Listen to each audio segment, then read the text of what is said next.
beserta dengan barang bukti apa, semuanya sih lengkap ya. Ya. Ada yang mau tambah? Ya, jadi tadi udah kita temui ya panggilan dari penyidik. Kita sudah sampaikan ada 23 pertanyaan yang sudah dijawab sama Densu, dan kita juga lampirkan bukti-bukti ya, yang terkait dengan konten yang jadi persoalan ini ya. Jadi mudah-mudahan dalam waktu dekat ini terus bergulir dan kita harapkan ini cepat ada kepastian gitu ya dalam hukum. Ada berapa? Ada banyak lah, ada banyak, sebutin banyak gitu. Betul gitu. Salah satunya apa aja yang dibawa hari ini kok? Ini kan peristiwa juga semua kita buktikan ya dari apa media cetak, media elektronik, ya kan semua kita ini termasuk Saksi. Berarti komen-komen yang memang mengarah juga itu kita masukkan. apapun dari pihaknya sendiri yang dimasukin apa terkait Iya. sindiran-sindiran di Instagram dan segala macam. Oh iya, ini bukan yang ini lagi, udah nyata-nyata ya. Iya. Apa yang disampaikan itu ditujukan ke Densu. Kerugiannya sendiri Pak, seperti apa sih?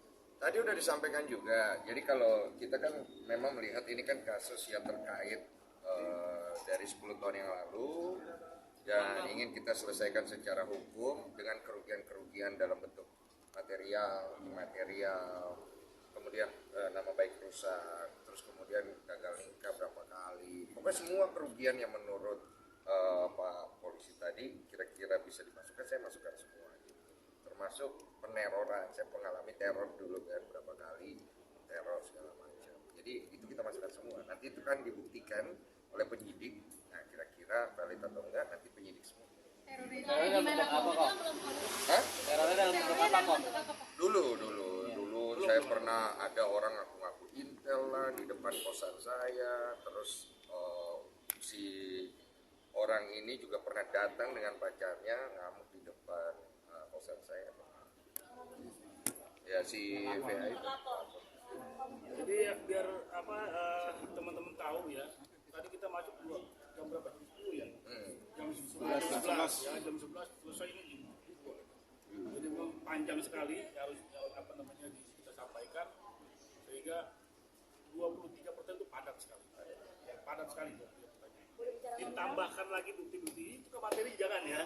Jadi itu biar penyidik urusannya ya, yang jelas apa yang kita sampaikan itu, apa yang kita berikan ke penyidik itu semua kita lampirkan buktinya. Pak Deddy, Ya, pokoknya ada 23 pertanyaan. Kaitannya tentu dengan dengan peristiwa ini.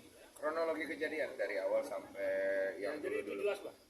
Pak Deddy soal laporan kan awalnya soal pencemaran baik. Tapi selanjutnya juga ada yang pengaduan apa soal ada nggak sih termasuk laporan baru?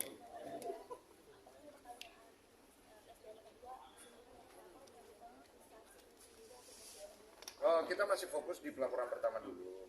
Jadi pelaporan pertama ini yang menjadi fokus kita. Setelah pelaporan pertama ini nanti sudah bergulir oleh penyidik segala macam, hasilnya udah seperti apa, baru kita akan fokus ke yang lain-lain. Karena di sini kan posisinya gini, aku membuat pelaporan itu bukan untuk mau ribut atau perang. Saya membuat pelaporan untuk membawa kasus publik yang sudah 10 tahun ini untuk diselesaikan secara hukum. Karena kita mau menyelesaikan secara publik dari 2019 itu nggak kelar-kelar juga gitu loh. Jadi isu ini menurut aku cukup mengganggu.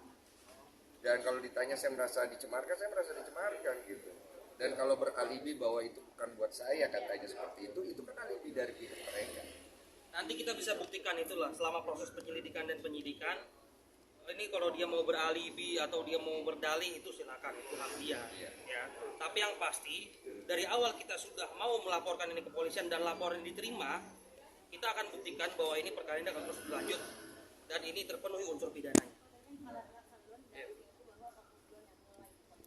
Ya, ini kan sebenarnya kan bukan masalah mulai dan memulai apalah. Saya juga nggak pernah ada ngomong nama dia di podcast. Saya juga ceritakan tentang saya punya pengalaman pernah difitnah.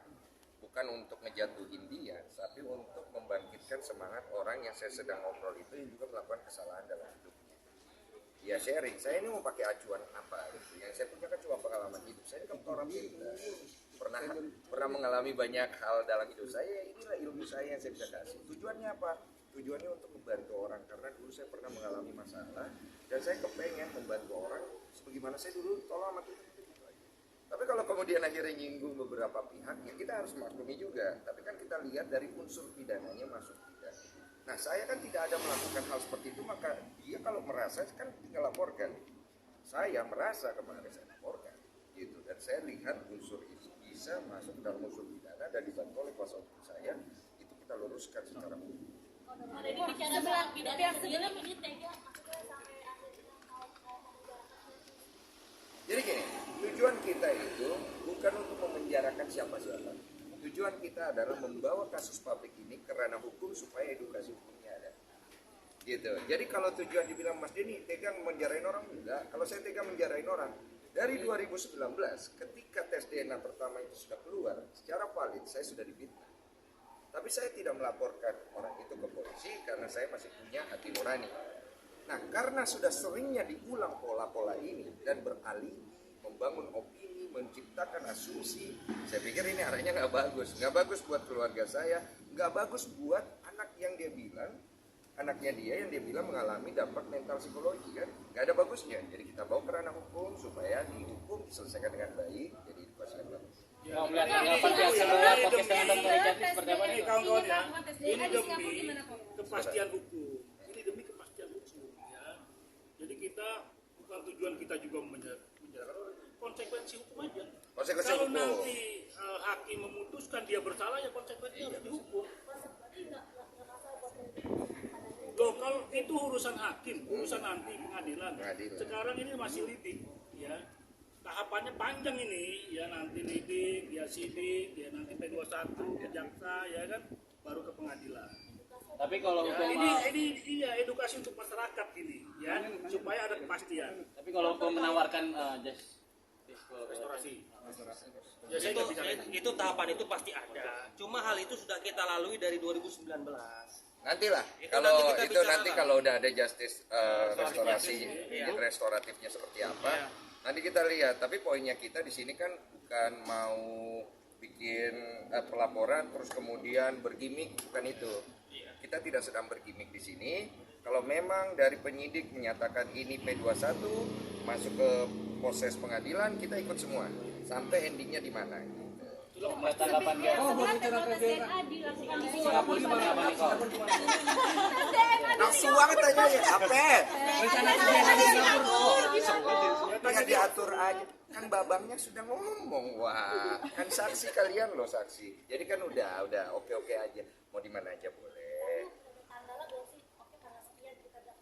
Saya nggak pernah dikabar-kabarin apa-apa. Saya capek. obrolan sama pihak sana. Saya sudah menghubungin bapak pengacaranya secara pribadi langsung. Saya nggak tahu itu dia atau bukan. Maaf ya. Silakan Pak. Apa yang ganggu ya Pak? Undang aja Pak.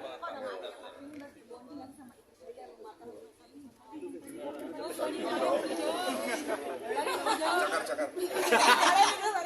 Yang mana dulu?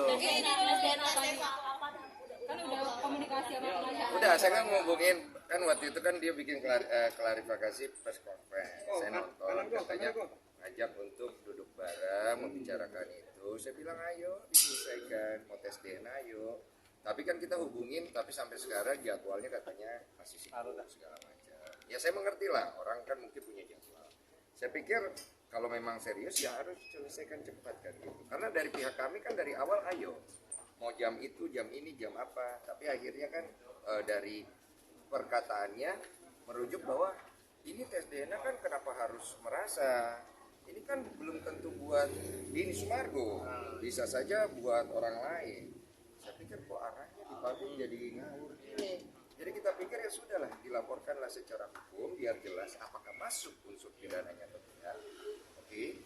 Dan kemudian masalah tes DNA ini kalau dia merasa bukan buat saya, ya sudah nggak usah tes DNA. Nanti kalau dari pengadilan memutuskan ada tes DNA lagi, kita ikut pengadilan aja. Beres kan? Gitu. Karena kan dari gua pribadi dari awal dia meminta tes DNA secara publik untuk adu ayam lah istilahnya, adu publik gitu kan. Oke. Tes DNA pertama aja gue yang nyari. Ayo tes DNA segala macam. untuk menyelesaikan masalah ini. Gini loh, satu orang pengen nyelesain masalah, yang lain tidak terlihat ingin menyelesaikan masalah, tidak akan selesai masalahnya. Dan kalau tidak dipayungi oleh hukum, tidak ada tengahnya ini, nggak kelar-kelar ini barang. Capek gitu loh. Yang untung kan kalian. Capek kak, Bonding kamu dengan aku. dengan adanya kasus ini. Ya bonding baik-baik saja. Istri juga terlihat sangat support banget. Cuma yang gue khawatirkan kan kita juga punya planning secara suami istri untuk kedepannya dan lain-lain. Ya gue nggak mau terganggu aja gitu. Karena gue sebagai kepala rumah tangga punya tanggung jawab gitu. Dengan adanya masa lalu gue yang kembali di up, saya harus nunjukin sikap. Karena seorang laki-laki itu pernah bikin salah harus bisa tanggung jawab. Maupun di sini orang mungkin melihat saya, wah Mas Denny udah benar segala macam, bukan itu fokus saya. Fokus saya adalah saya ingin orang tahu kalau saya